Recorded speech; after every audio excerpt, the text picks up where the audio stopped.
esa tiroides que se pone eliminado y aparece después en el lado. Las paratiroides que también tienen un movimiento especial, y luego revisar algunas patologías de origen embriológico que tienen que ver con estos órganos. Ya, ese es el plan que vamos a hacer. En la otra semana vamos a comenzar a ver esto, ¿ya? El desarrollo del sistema nervioso central, que arranca del ectodermo, forma una placa neural, forma un tubo, luego forma una vesícula. Eso lo vamos a ver la otra semana. Pero hoy necesitamos ya ver una parte de esto. Cuando la otra semana veamos las 3 primeras vesículas del sistema nervioso central, vamos a ver que el sistema nervioso central arranca con un tubo, como si fuera un tubo que se llama tubo neural. Luego se van produciendo unas dilataciones que se llaman vesículas, y de esas vesículas hay 3. Una que se llama prosencéfalo, que le llaman cerebro anterior también, otra que se llama mesencéfalo o cerebro medio, y otra que se llama rombencéfalo o cerebro posterior. Para esta clase tenemos que mirar este. El cerebro anterior, después que se forma esa vesícula prosencefálica, se divide en 2 vesículas. Una que se llama telencéfalo y otra que se llama diencéfalo. Hoy, ¿cuál nos interesa a nosotros? Nos interesa el diencéfalo. Es el que nos interesa hoy para lo que vamos a hablar. ¿Por qué? Porque el diencéfalo se forma la hipófisis, el tálamo, el hipotálamo, la epífisis y también el tallo. ¿Qué más, Daro? ¿Todo bien? Pero no importa, estamos bien. Y bueno, ok. Ahora, hola, ¿se escucha? Sí. Bueno, entonces, como les decía, hoy nos vamos a concentrar con esta parte del prosencéfalo que se llama diencéfalo. Aquí les voy a mostrar un embrión inicial. Al principio el embrión es como si fuese, digamos, una manzana, ¿cierto? Hueca por dentro. Y dentro, si ustedes cortaran esa manzana por la mitad, van a encontrar una parte superior, una parte inferior y una parte central. De esa parte central vamos a tener aquí, esto en azul, que va a ser el sistema nervioso central, esto en amarillito, que es el endodermo, que va a ser el tubo digestivo, y esto rosadito, que es la parte muscular, ¿ya? Sea para músculo o sea para cavidad. Entonces fíjense que en esta etapa inicial ustedes ven esto clarito, ¿cierto? Miren que aquí esto se va formando, se van formando unas vesículas, aquí se va plegando y va formando otras vesículas, y aquí tenemos otras vesículas más. Esto sería como quien dice inicialmente lo que sería el tubo, que todavía es plano, pero aquí se van formando ya las vesículas. Entonces, esto se lo estoy mostrando para que ustedes sepan que si este es el tubo neural, después que se formaron unas vesículas, vamos a tener una estructura ya, más o menos cilíndrica en esta forma, pero que si nosotros la abrimos, vamos a tener una parte interna y vamos a tener una parte externa. ¿Ya? ¿Por qué? Porque esto es un tubo. Ya en este momento no tenemos un tubo. Y aquí se formaron las 5 vesículas, que veremos la otra semana en detalle. Telencéfalo, diencéfalo, mesencéfalo, mesencéfalo y mielencéfalo. Y miren que después viene la médula espinal. Esto es, digamos, la parte externa, como si yo recortara esto azul que está aquí. Este es todo el embrión. Si yo recorto esto azulito, quito el resto de cosas, ¿qué me queda? Me queda este elemento que inicialmente era un tubo, pero que ya se ha flexionado para formar las diferentes cavidades. Entonces, yo esto lo voy a abrir por la mitad, como si yo tomara este tubo y lo corto en forma sagital, ya por la mitad, y voy a tener entonces esta parte, o sea, como que dice la parte interna. Recuerden que nuestro cerebro no es sólido, tiene una cavidad que se llama ventrículo. Por ahí va el ventrículo cefalorraquídeo. Y la médula espinal también tiene una cavidad que se llama ventrículo. Entonces ya por dentro tengo telencéfalo, diencéfalo, mesencéfalo, metencéfalo y mielencéfalo. Entonces, vamos a concentrarnos con el diencéfalo, que es esta parte. esta parte que está aquí en el bincéfalo. Ya esto que está aquí lo vamos a quitar y vamos a tener entonces esta imagen. En el biencéfalo entonces se van a diferenciar dos placas. Esto aquí sería placa del techo, arriba. Esto sería placa alar y esto sería la placa del piso, que algunos autores dicen que no es placa del piso, porque aquí se forma una estructura especial que se llama conducto, ¿ya? Pero para que entendamos, tenemos una placa superior que se llama del techo, dos alares, porque acuérdense que este es un tubo, ¿ya? Este es un tubo, entonces tenemos la placa alar, será tanto de este lado como de este lado. Acá está el techo y aquí estaría lo que sería el piso. Entonces ya este esquema que estoy mostrando aquí, lo tenemos acá ya más pequeñito, ¿ya? Para decir que de esta placa del techo y de estas placas alares se van a formar unos elementos. ¿Cuáles son esos elementos? Tenemos un elemento inicial en la placa del techo, donde va a haber un engrosamiento de esas células ependimarias, ¿ya? Que se va a transformar en un cuerpo que se llama el cuerpo pineal o la epífisis. Recuerden que hay una epífisis que también está en los huesos, eso no tiene nada que ver aquí, ¿ya? Pero más que todo, digamos, cuerpo pineal o glándula pineal. ¿Cuándo se da eso? Eso se da a las 7 semanas de gestación. Antes que se me olvide, yo en ningún examen creo que les voy a preguntar nunca las semanas, porque eso sería muy difícil de memorizar. Se lo estoy diciendo porque así toca, pero yo nunca voy a preguntar a la cuánta semana se desarrolla la epífisis. Es muy difícil porque hay mucho temática. Entonces, el primer proceso que se desarrolla aquí a través de la proliferación celular en la placa del techo es lo que se denomina la epífisis o cuerpo pineal. Es lo primero que se está formando. Luego, en esta placa alar, va a aparecer un elemento que se llama el surco hipotalámico, que es este que está aquí. Al principio, digamos que esto es como liso, ya, como liso aquí, fíjense que aquí no se ve mucha marca, aunque aquí diga surco hipotalámico, pero esto es un inicio del surco, pero ya al final hay una proliferación bastante importante que me va a dividir esta placa alar en tálamo e hipotálamo, ¿ya? Entonces fíjense que aquí hay una combinación de cosas. Aquí está la glándula pineal, después el tálamo y está el hipotálamo. Y desde el punto de vista funcional, que solo verán en fisiología, miren lo que pasa. La pineal controla lo que llaman los ritmos endocrinos, lo que es luz y oscuridad. Nuestro cuerpo está organizado para que hagamos unas funciones de día y hagamos una función de noche. Que nosotros no cumplimos eso y nos saltamos y nos gusta trasnochar, ya eso es cuestión de nosotros como seres humanos. Pero cuando no existía tanta civilización y tanto modernismo, los seres humanos cumplían con esa regla, ¿no? Probablemente eso hacía que hubiesen menos enfermedades, ¿ya? Porque nosotros estamos como desgastando más el organismo porque no invertimos el tiempo que debemos descansar. Pero bueno, esa es nuestra realidad y por eso nos vamos a pelear. Entonces, además de controlar la luz y oscuridad, que son los ritmos endocrinos, la pineal controla también algunos procesos conductuales. O sea, la conducta es lo que uno tiene que hacer. Y a su vez, el hipotálamo que está abajo, miren lo que controla: digestión, temperatura, sueño y conducta emotiva.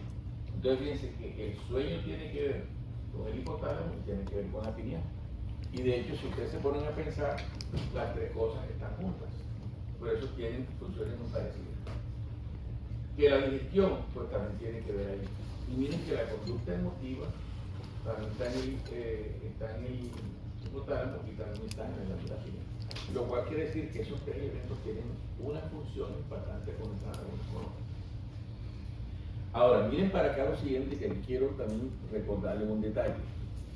Yo ahorita dije que iba a cortar ese tubo así. Si ahora, vamos a suponer que este sea el tubo que sea más grande. Si ahora lo corto así, ya estoy viendo entonces ya de frente, voy a tener esta imagen. Fíjense que aquí estaría lateral de las placas alares, aquí estaría la placa del piso, acá la placa del techo, Y quiero mencionarles que aquí hay unas estructuras que nunca ustedes deben olvidarse, ¿ya? Que se llaman los plexos corideos del tercer ventrículo. Cuando tengan anatomía, ustedes van a ver que acá está lo que es el cerebro, después viene el diencéfalo, y en el cerebro van a tener unos ventrículos laterales donde hay líquido cefalorraquídeo, y ese líquido baja por el diencéfalo y pasa por este espacio que se llama el tercer ventrículo. A nivel del cerebro tenemos dos ventrículos laterales, pero uno nunca dice el 1 y el 2, porque ¿cuál sería el 1 si sería el derecho o sería el izquierdo?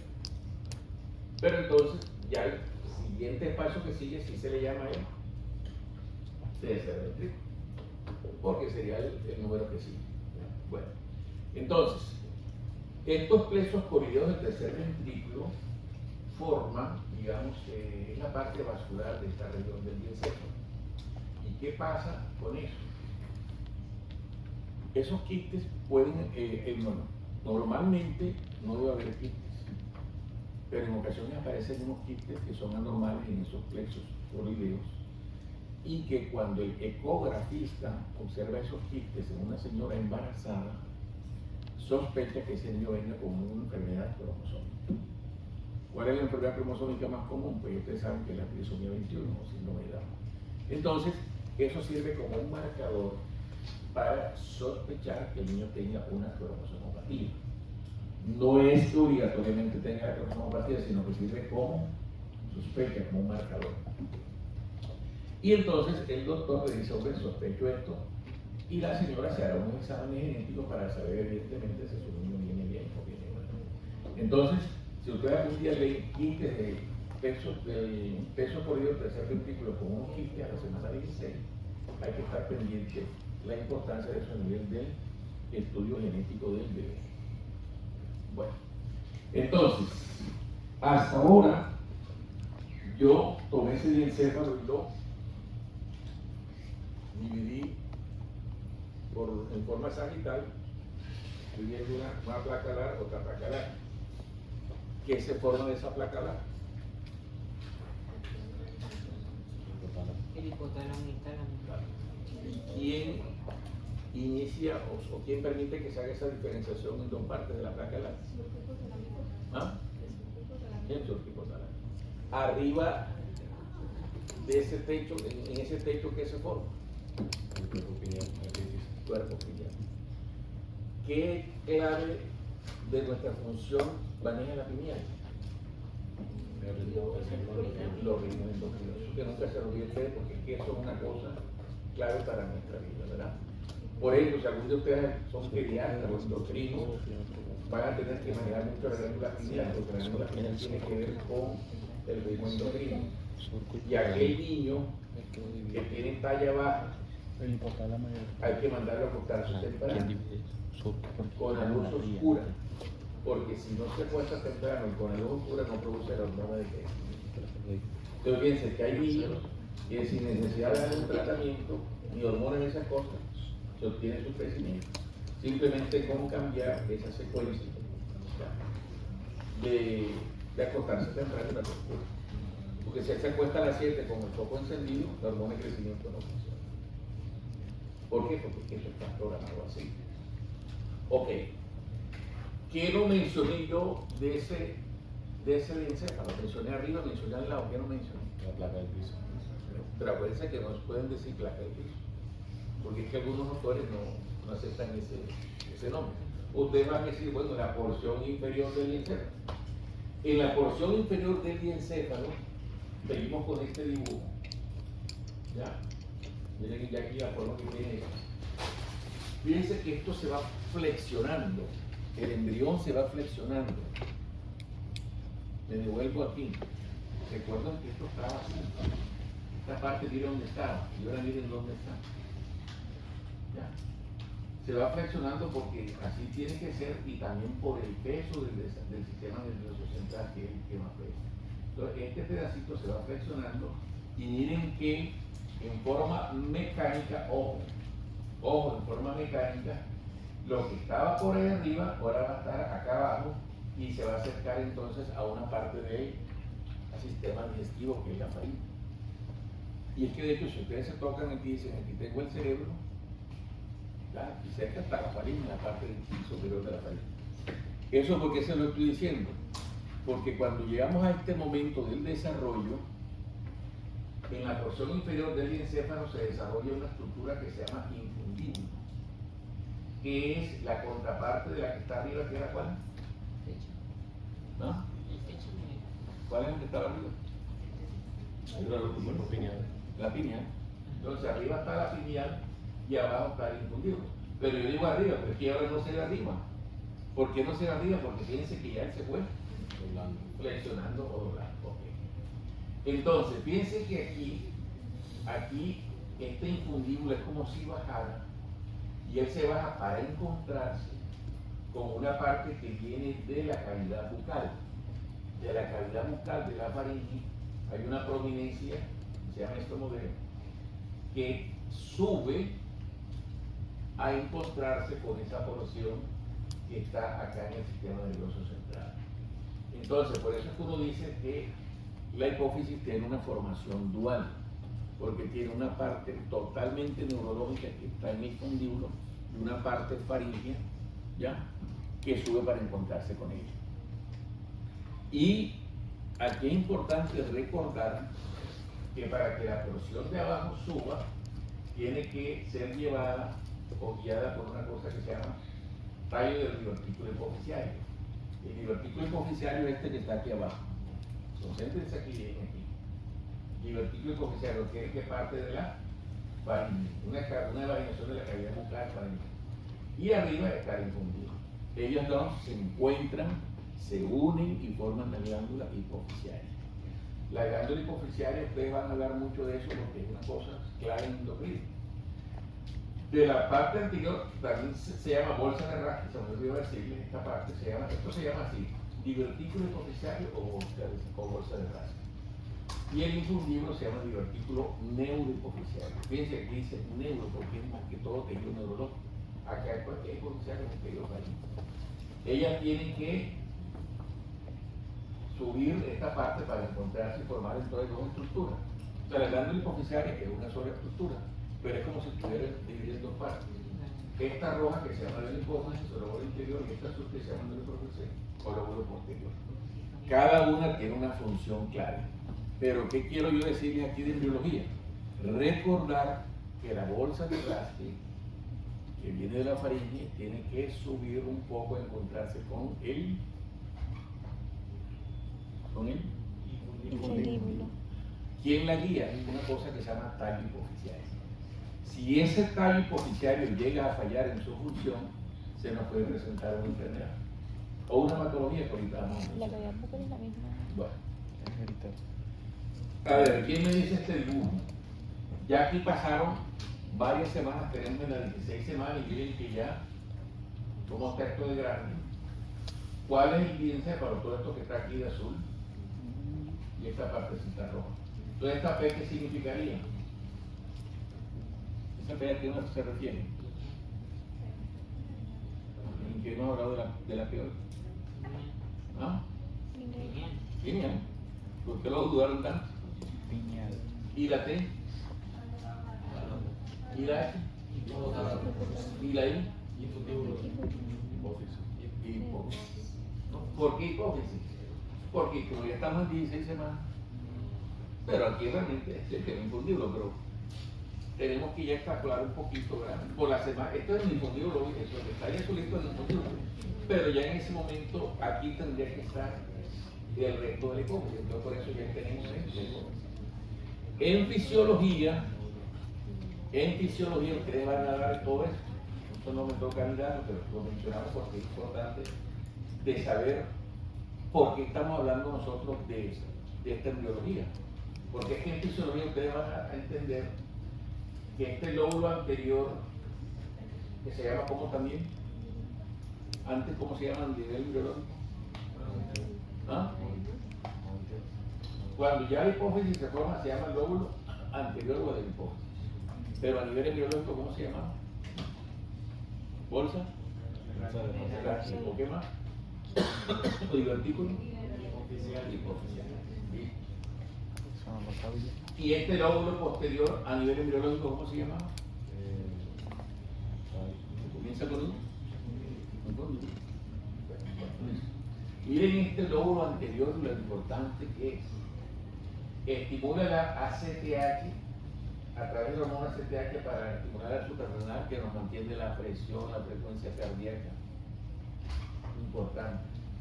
La TSH que estimula la glándula tiroidea para nuestras funciones metabólicas. La GH, ¿cuál sería? Hormona de Crecimiento. FSH, folicular, ¿para el hombre o para la mujer? Para ambos, porque uno cuando dice folículo, como uno habla folículo, piensa en ovario, piensa que el FSH no es para la mujer, para el estímulo del hombre. Y la LTH que tiene que ver con la glándula mamaria. Entonces tenemos 1, 2, 3, 4, 5 elementos súper claves para nuestra vida, nosotros no podíamos vivir sin eso. Y en la neuro, ya, tenemos también unos elementos para el control de líquido, vasopresina y lo que es la oxitocina y tiene que ver con eso. Entonces fíjense que esa hipófisis que es tan pequeñita, todo lo que nos conlleva. Bueno, entonces déjenme saltar esto aquí. Si no se formara bien esta hipófisis, pueden haber varias cosas. ¿Qué sería uno? Que haya agenesia de la hipófisis. ¿Qué es agenesia de la hipófisis? Hombre, que no se desarrolla la hipófisis. ¿Una persona podrá vivir sin hipófisis? Con todo lo que yo le acabo de decir. Entonces, la hipófisis no se forma generalmente cuando hay un gran defecto del sistema nervioso central, como por ejemplo una encefalia. O sea, no se desarrolló el cerebro, pues tampoco se desarrolla la hipófisis. ¿Ya? ¿Y qué va a haber entonces? Pues ese paciente no va a vivir. O sea, eso lo podemos encontrar en un estudio de patología, ya que falleció un bebé con malformación y la patología dice agenesia de la hipófisis. Pero que una persona tenga viva con agenesia de la hipófisis no es.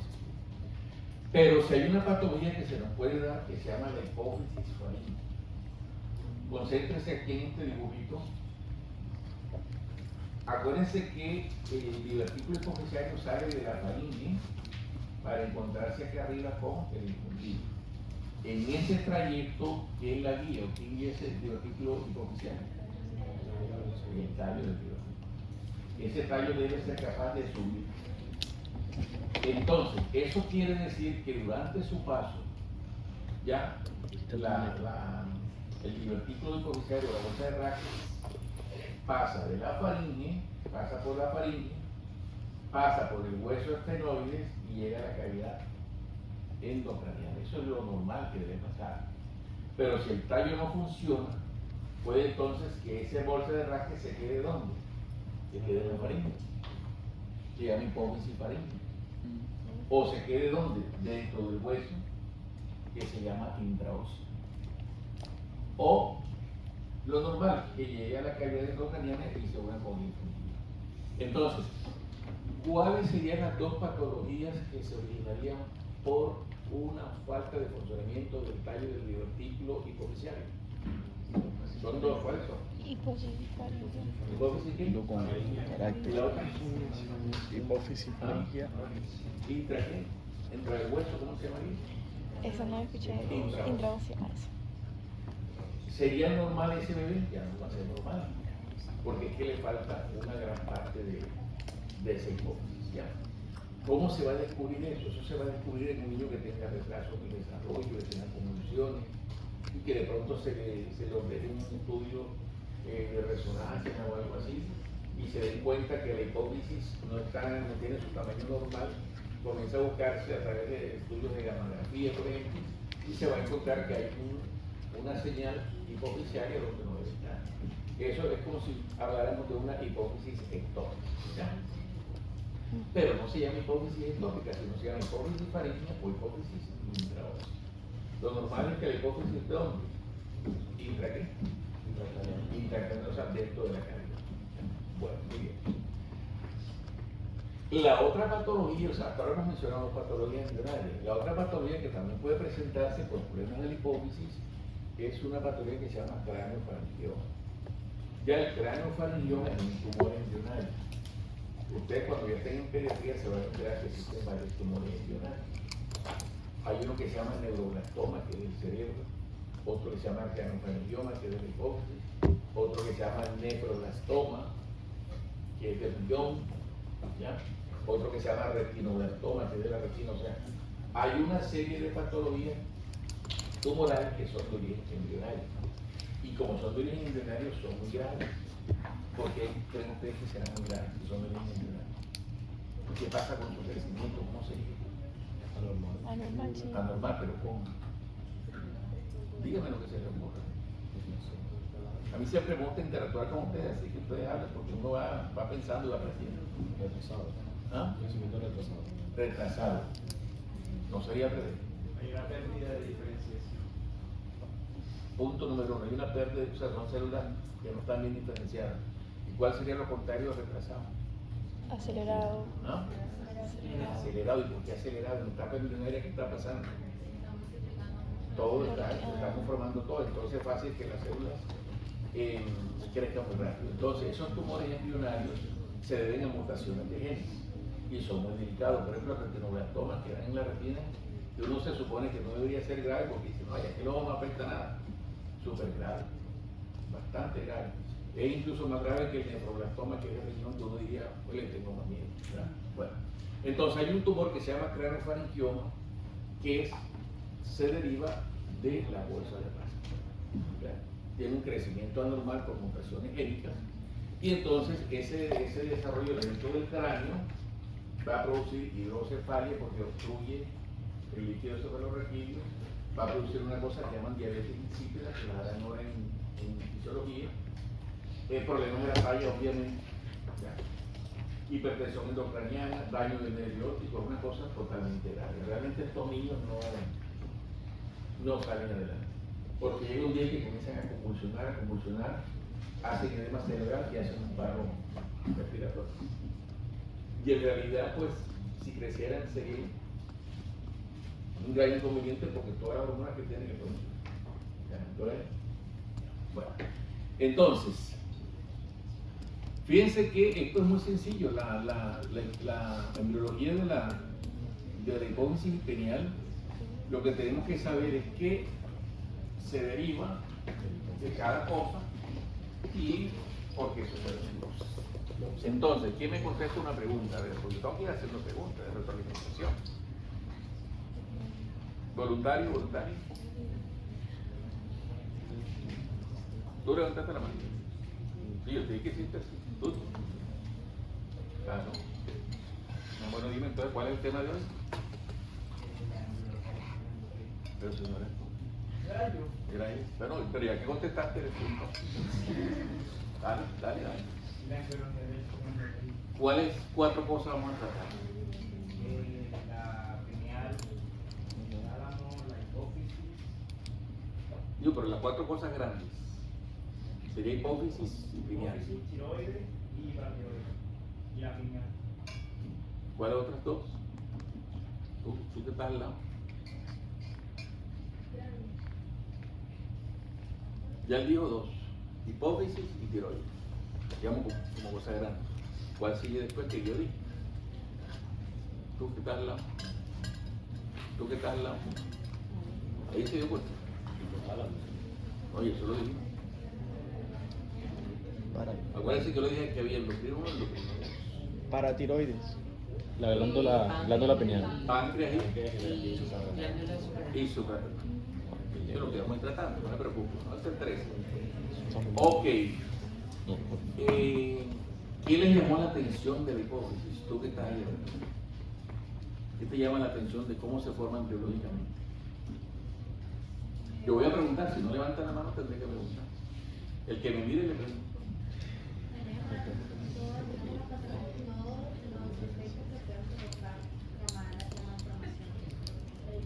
Ok, está bien. Pero a ti, ¿qué te llamó la atención en cuanto a su formación?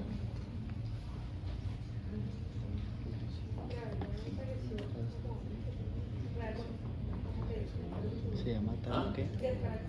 Tallo de buque. No, mentira. Exacto, muy bien. Pero yo dije que su origen era dual. ¿Qué le llamó la atención de que sea dual? Traten de hablar alto para que todos oigan, porque esto no es para mí, eso me lo sé ya. Por ejemplo, la parte, la de hipófisis se forma en la cavidad faríngea. Ajá, perfecto. Y su viaje me parece como... Ajá. Está bonita esa palabra, ¿verdad? Su viaje a encontrarse con una parte Con del el kin. infundíbulo ¿Qué es de kin? de la neurohipófisis. Por eso que es del sistema Nervioso. nervioso. Entonces, oye, faringe. Cuando uno dice faringe, ¿en qué se acuerda uno? Pues de la boca, de la faringe, como dice tal. Y después viene Él el mencionó y se va a que encontrar lo que con una empujaba parte hacia del arriba, sistema ¿no? nervioso central. El tallo. Uno El tallo. dice, oye, pero eso Tallo cómo pasa. hipoficiario. Entonces, eso es lo que pasa en embriología. ¿Qué es lo- Que hay qué- cosas qué que es uno lo- dice a veces, oye, esto como que no me El pega, tallo no me cuadra. hipoficiario Pero que así es. empuja Así está la demostrado. cavidad bucal Y bueno, pues para así que es. se encuentre con el infundíbulo. Bueno, muy bien. Pero la cavidad bucal Eh, creo que es la misma que la bolsa de Raquel. ¿Qué funciones tiene la pineal? Una función clave. ¿Control de qué? Ritmo De endocrino. ritmos endocrinos. Y en segunda medida, la parte conductual, pero la clave de la pineal Para que se encuentre son los ritmos. Con el infundíbulo. Bueno, no le dejen patología. La pineal casi no tiene patología, pero sí se forman una cosa que se llaman quistes de la glándula pineal. Y cuando aparece eso, Repíteme el nombre del tallo. por casualidad que se encuentre Hipoficiario. muchas veces No lo conozco bien porque la verdad es que yo veo que los Solo neurólogos porque dicen, tallo. no pasa nada, el niño está creciendo bien, se comporta bien y entonces no pasa nada. Ya, bueno. Ok, otra pregunta. ¿Qué otra pregunta tengo que hacer yo? ¿Quién va a contestar? ¿Tú estás ahí de negro? Como está entre azul y vos negro, bueno, te pregunto. Así que tienen que venir todos azul.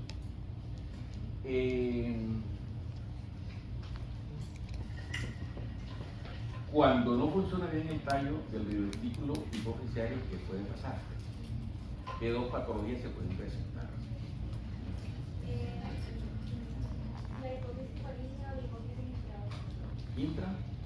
Exactamente, o sea, que quede en la faringe o que quede a nivel del hueso esfenoide, ¿verdad? Lo normal es que ella suba y se encuentre. Bueno, listo. Muy bien. Entonces, ahora miren esto aquí, este recordering de anatomía. Bueno, recordering no, porque todavía no lo andamos, nos tienen que dar a ver anatomía. Este señor.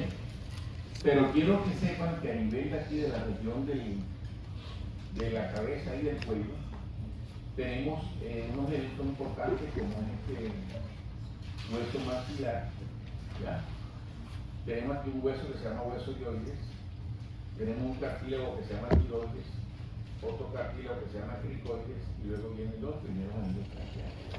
Digamos, esa es la estructura que tenemos todos los que estamos aquí en el nivel de nuestro, la parte inferior de la cara y donde inicia el cuello.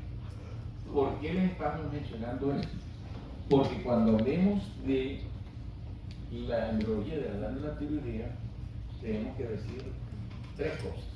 Uno, tres cosas. Que la glándula tiroides se forma a partir de un revestimiento, de una proliferación epitelial del piso de la faringe. O sea que otra vez está metida la faringe. Pero la faringe yo siempre la relaciono con la boca, los dientes, el esófago, ¿verdad? Y después el estómago, todo eso tiene que ver con lo que uno relaciona con la faringe. Pero resulta que entre la cuarta y quinta semana de gestación, esto que ustedes ven en amarillo va a ser tubo digestivo, esto va a ser faringe, de ahí comienzan a proliferar unas células que van creciendo y a medida que crecen van, digamos, como desprendiéndose del intestino y están suspendidas a través de un conducto que se llama tirogloso. Esto que está aquí en blanco, ¿qué sería? A ver quién me dice. Prosencéfalo. ¿Ah? ¿El qué? El prosencéfalo. Bueno, Por eso.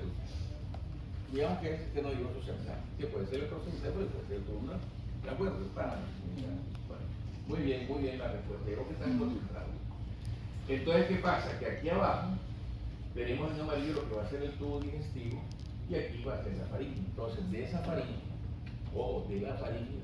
Ustedes se tocan allá atrás, igual que pueden, vean, la parte posterior de la faringe. Entre la cuarta y quinta semana de gestación hay una proliferación de células. Y esa proliferación de células se va echando hacia adelante, ¿sí? Y para que hacia adelante no quede en el aire, ahí se forma un conducto que se llama conducto tiroglósico. Si ya esto lo pasamos para acá, digamos, para verlo en mayor tamaño, van desarrollado, fíjense que esta es la nariz y esta es la lengua.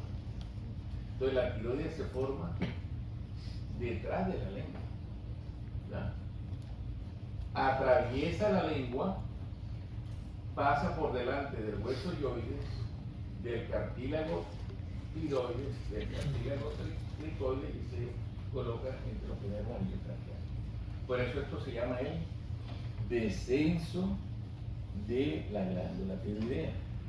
¿Ya? Así se llama el descenso. Y eso ocurre después de la quinta semana que ya se forma, durante las 7 semanas.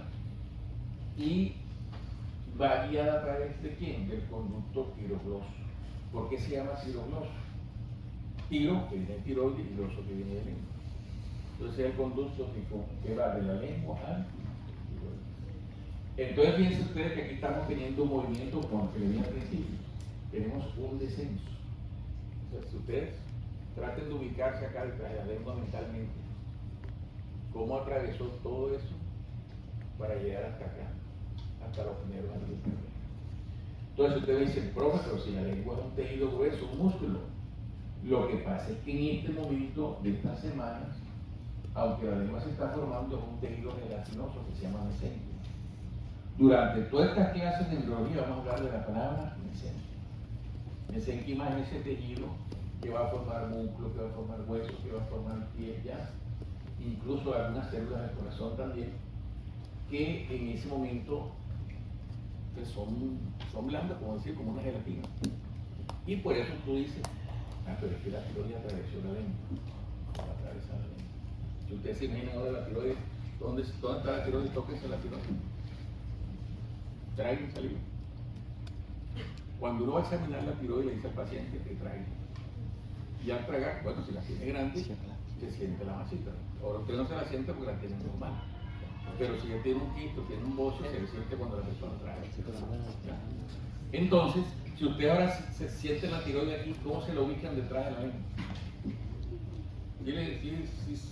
Si alcanzan como a tener una verdad. ¿Y qué pasa? Fíjense que esto está tan perfecto de la naturaleza que durante ese descenso no es que la tiroides descendió del muñequito, ¿no? A medida que va descendiendo, las células foliculares van formando el coroide. O sea, como que dice, se van preparando para ejercer su función. Entonces, es importante saber que el tiroides se forma, va funcionando, se va preparando y va descendiendo. Este punto que está aquí en este dibujito, que se llama agujero ciego, si ustedes ven ya en detalle la faringe, o sea, si la vieran, van a ver este punto aquí. ¿Ya? ¿Sí me entienden? Es este mismo punto que está acá más desarrollado y viene que aquí está la lengua. Entonces va a estar formado en una regla. Bueno, voy a saltarme esto para llegar acá. Como el tiroides tiene que pasar todo este camino, durante ese camino pueden haber fallas. ¿Por qué? Porque nuestra naturaleza es perfecta, pero también tiene fallas. ¿Qué van a hacer ustedes como médicos en el futuro? ¿Van a tratar lo correcto de nuestro organismo o la falla de nuestro organismo? O sea, vamos a tratar enfermedades. Donde hubo un error, donde hubo una falla, donde hubo algo que no tenía que hacer. Es lo que vamos a tratar. No, pero yo no quiero tratar fallas. Yo no quiero tratar fallas. ¿No? ¿Entonces? O sea, yo quiero, quiero tratar de potenciar como lo bueno. Como tratar, no sé, que quizás sea posible. Quizás sea posible como potenciar lo bueno que tenemos ya, ¿entiendes? Ah, claro. Lo ideal, como dice aquí el compañero, sería que nosotros como médicos potenciáramos lo bueno que tenemos. ¿Sí? Pero desafortunadamente, pues no lo potenciamos. Si nosotros quisiéramos potenciar en este momento nuestra salud, lo primero que tendríamos que hacer, y perdón que se lo diga y no se desilusione, es no tener celulares ni vivir con aire acondicionado. ¿Quién le gusta eso? Profe, ¿y el aire por qué? Porque el aire no hay que salir. Y están encerrados, por ejemplo, nosotros aquí no tenemos, aquí estamos, cuando ustedes digan los doctores que son más de 100. O sea, aquí estamos respirando el aire de 100 personas. Bueno, yo estoy más o menos lejos, yo vengo de una clínica mediodía donde he visto 14 pacientes. ¿Qué pueden tener esos pacientes? Y ustedes, bueno, algunos vinieron en carro, otros vinieron en bus, o sea, claro, tenemos intenciones. ¿A ustedes les parece que es saludable ir a un gimnasio a las 5 de la mañana encerrado, donde la gente no sabe nada? Ya no vamos mañana. Eso es saludable. Eso no es saludable. Bueno, yo no sé si aquí habrá dueño de algún gimnasio. Nadie dueño aquí de un gimnasio. Que no me vaya a demandar después. Yo el otro día, como tengo mucho peso, no quería ir a un gimnasio. Y yo llegué a él y tal, emocionado. Me iban a hacer un descuento. Que ustedes me están haciendo esto. Y entré caminando. Pero yo cuando entré, como iba emocionado, no miré hacia los lados, sino cuando voy saliendo, y esto que no, esto es un bar. Yo que soy aficionado a los cócteles, voy a ir al gimnasio y me van a poner un bar ahí de salir.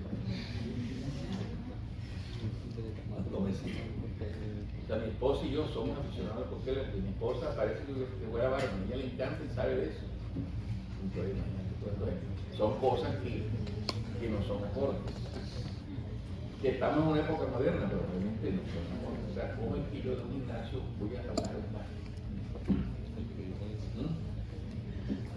Pero eso no va a cambiar porque aquí ya estamos muy pequeños. O sea, ¿cómo vamos nosotros a devolver el mundo? Eso no va a devolver. Entonces, como dice el compañero, deberíamos potenciar, sí, pero es que no potenciamos, entonces nos va a tocar estar en ese proceso. Bueno, no importa. Bueno, entonces, desde el punto de vista de las patologías embrionarias de la tiroides, tenemos tres. ¿Ya? Tenemos tres. Bueno, dos, perdón. Tenemos lo que se llama el quiste tiroidoso y el tiroides crónico. Ambas cosas van unidas. ¿Por qué?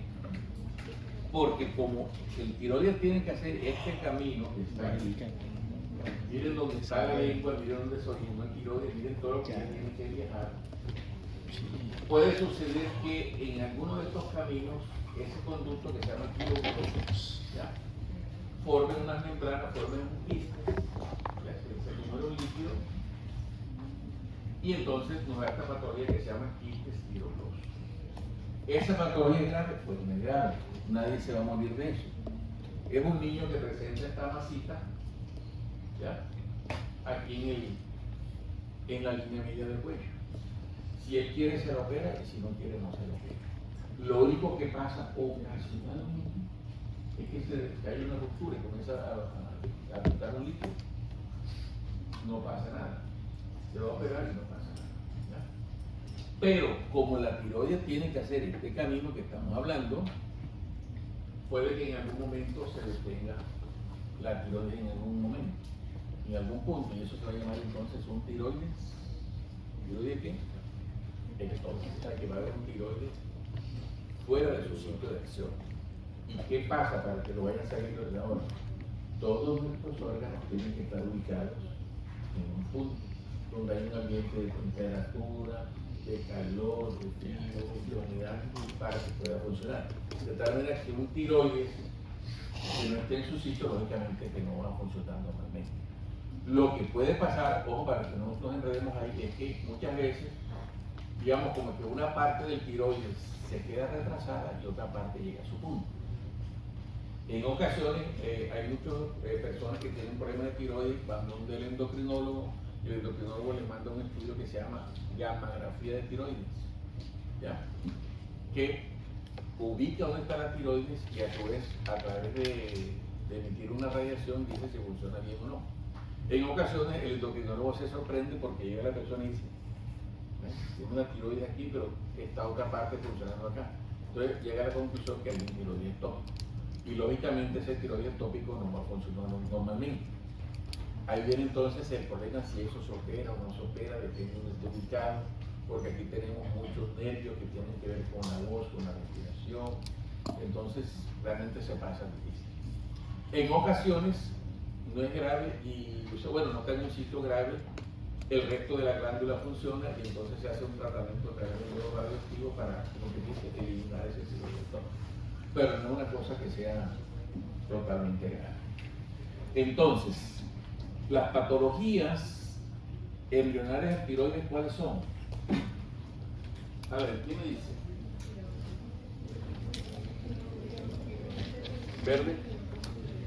Quizás tirando los dos. ¿Morado?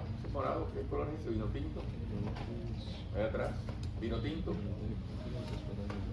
Patologías seccionales de tiroides. Gris.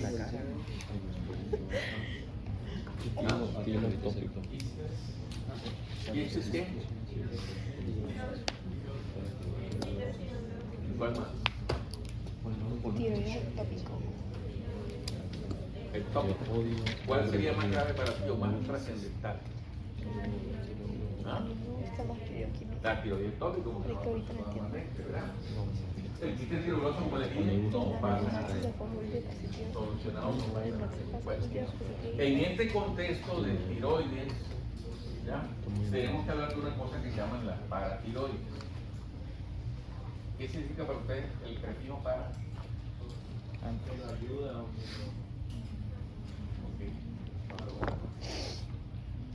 Pero para al lado de pero las paratiroides se suponen que deben estar al lado del tiroides, pero también están en tiroides, pues, pero bueno, así se llama. Aquí lo importante es recordar que las paratiroides, fíjense que otra vez abrimos la faringe, aquí está el agujero ciego donde se forma ¿qué? La tiroides. La tiroides, ya una proliferación epitelial. Y aquí hay unas estructuras que se llaman las bolsas faríngea. Las bolsas faríngea. Son estas estructuras que están aquí. Por fuera están otra cosa que se llama la hendidura faríngea. A nosotros hoy nos interesan las bolsas faríngea. Existen varias bolsas. 1, 2, 3, 4. ¿Cuáles son las claves aquí? Las claves aquí son la tercera y la cuarta bolsa faríngea. De la tercera bolsa faríngea, se forman dos estructuras. Una tiroidea que se llama paratiroidea, no le pongamos todavía título, y se forma también el timo. Y de la cuarta bolsa se forma otra glándula paratiroidea. Pero ¿qué pasa? Que de la tercera bolsa que está arriba se forma una paratiroidea y se forma el timo. Pero resulta que el timo no se queda quieto, sino que el timo va a bajar. Tóquense aquí, como está el esternón. Ya, ahí se forma, ahí se ubica el timo. Ustedes bueno, que ya no tienen timo, que ya están todos son mayores ya. El timo dura como hasta los 12 años. Ya después el timo ya empieza a rarar. Entonces el timo se forma acá arriba y él va bajando. Cuando va bajando arrastra a esta paratiroidea. Por eso la paratiroidea inferior se forma biológicamente arriba, ¿ya? Pero ¿por qué se llama inferior? Porque el timo la arrastra y inferior ubicada abajo. Yo no diría. Lo normal es que la paratiroidea superior fuera la que se forma en la tercera bolsa y la inferior era la que se forma en la cuarta bolsa, pero no es así. ¿Por qué? Porque al estar ser arrastrada, viene en la parte de abajo y aquí arriba queda la que se llama superior. Entonces la glándula paratiroidea superior se origina de la cuarta bolsa y la glándula paratiroidea inferior se origina de la tercera bolsa, pero no porque ella migre. Ella migra es pasivamente arrastrada por el timo. Si el timo no migrara, la paratiroidea que se forma de la tercera bolsa quedaría arriba o abajo. ¿Sería superior o sería inferior? Sería superior. Si el timo no migra, sería superior. Las glándulas paratiroideas tienen una gran función en endocrino, se lo van a dar ustedes también, es un tema apasionante. Les sugiero que cuando ven las paratiroideas Es bonito ese tema que tiene que ver con el calcio, con los huesos, con el riñón. O sea, es uno de los temas bonitos de la endocrinología. La endocrinología es una materia muy bonita por la fisiología que tiene, no por la biología, sino por la fisiología que van a dar en el final. Pero bueno, es importante que tengan eso pendiente.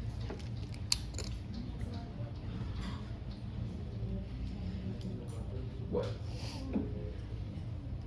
vamos a hacer aquí un mini break para hacerles otra pregunta y cambiar un poco el chip. Levanten la mano los que se vieron el partido de la final.